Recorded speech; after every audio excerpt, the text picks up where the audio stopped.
Hi guys, and welcome back to the channel.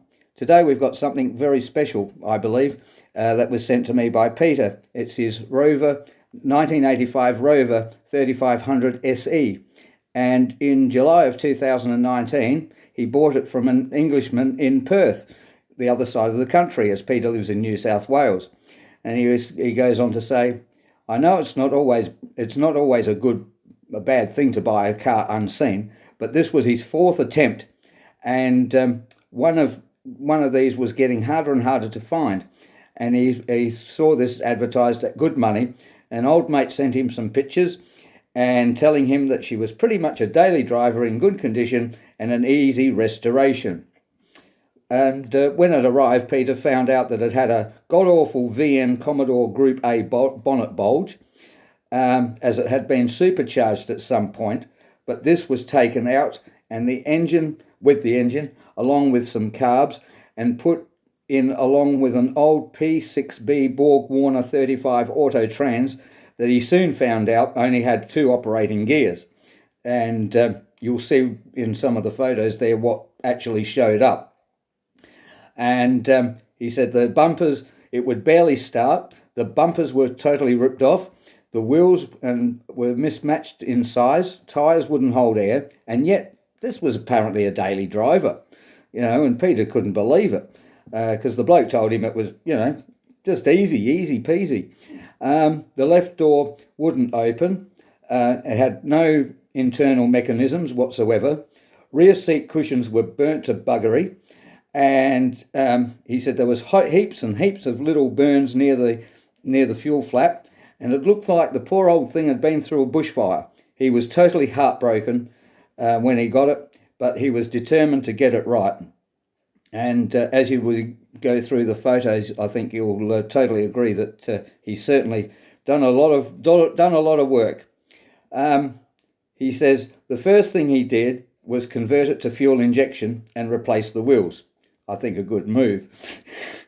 Then he managed to source some original solid foam rear rear spoiler and painted it.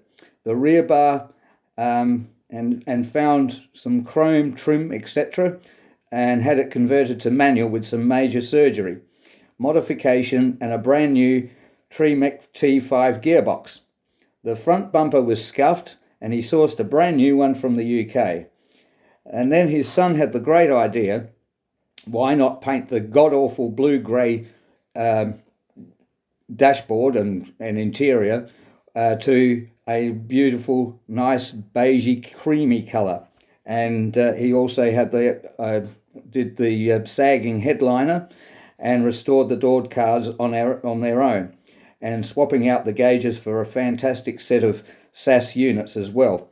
And he painted the dash, etc. So as you can see there, some of the work there, and I mean that dash there, I'm just looking at it now, it just looks absolutely stunning. The car was eventually painted in the current Ford Mustang hot chili red colour, had some engine work done to help her breathe, and now she runs like a train, as he said. Here's some general progress pictures for you. So there are some of the pictures that I'm showing you now is what Peter has sent me.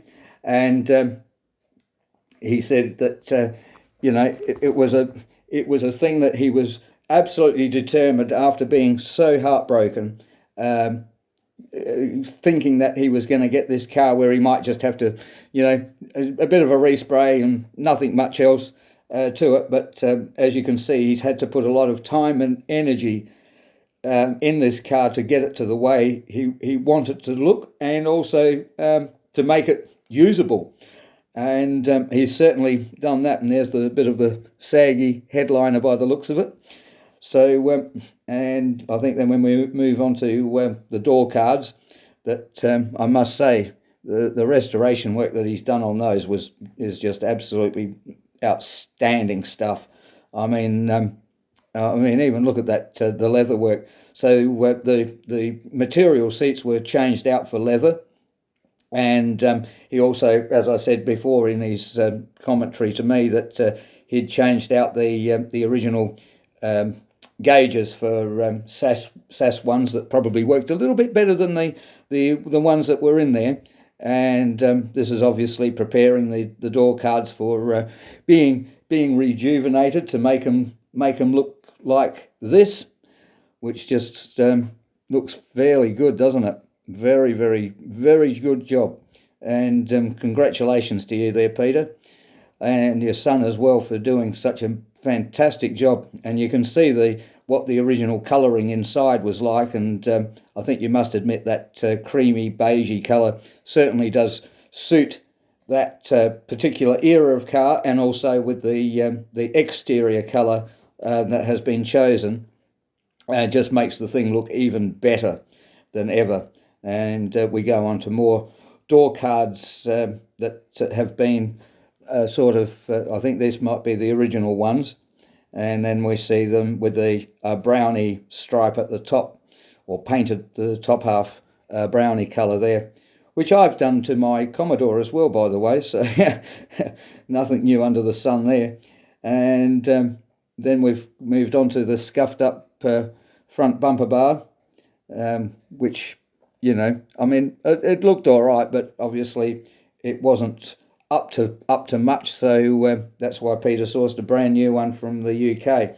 But like I said, I'd love to get up there one day and spot sight this thing in person, because I mean, the photos and the other information and stuff that he has sent me is absolutely outstanding, but I think nothing would compare to actually seeing the car in person. And of course, here's some more progress photos of the inside and that. And at the end of this, he's got sent me a bit of a walk around video. So we'll take a couple of minutes to look around that, and we'll see a bit more of the outside of it and the engine running, and of course the interior a bit too of what it looks like today. And there's some more progress of the dash being resprayed to its new colour there. I must say that blue, I can see why you'd want to change it, and well done to Peter's son for suggesting it too. I think he's got a good eye for colour, that's for sure. But as I said, I've always had a thing for SD1s and P6s as well, and this was like a dream come true for me. When I put out my little spiel about anybody want to send in a car, and Peter came back with this an offer of putting his Rover on there, and I couldn't pass it up, and I'm glad I didn't, because it's truly an amazing looking vehicle, and I don't think I've ever seen such a red colour car and looking so good, and even those gold mags on it just look really, really good. And here it is on a bit of a track day by the looks of it, looking very, very good on the racetrack too. And of course Peter went on to say as well about Holden and Ford people, you go on about, oh, they can pull up this and rip this up and do that, but that's in a straight line. And as Peter said, the handling on these things is just absolutely spot on. And that was one thing Rover was very good at, with their suspension, ride and handling, and their braking systems were far, far superior to what General Motors and Ford were putting out at that time. And I can certainly concur with your sentiments, Peter, because as you said, the Holden people and Rover and Ford people keep saying, oh, but mine would beat this and that. But for handling wise and performance, I don't think you can get much better than this car here. And here's Peter's bit of a video of it showing around the outside of the car as it does, and looking very nice in the sun. That's absolutely beautiful. Full credit to you, Peter, and your son for what you've done to that, and saving a very rare car in Australia too. I don't know how many there are in Australia, but I don't think they number in millions, that's for sure. But now he's just going to have a look in the back seat there, and my God, that just absolutely outstanding. That is stunning, absolutely stunning. And now we're going to lift up the bonnet and show us the mighty power plant that propels this thing along the road. running very nicely by the sound of it too. And then I think he takes us into the driver's side there and has a bit of a look behind the wheel, as they say,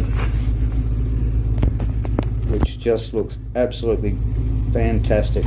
And well done, Peter, too, on your video work. Absolutely great stuff, mate. Alright guys, well, after that little look around, I hope you've enjoyed looking at this Rover 3500 SE that belongs to Peter, and I'll say thank you, and please leave a like and a comment, and we'll see you in the next one. Cheers for now, guys.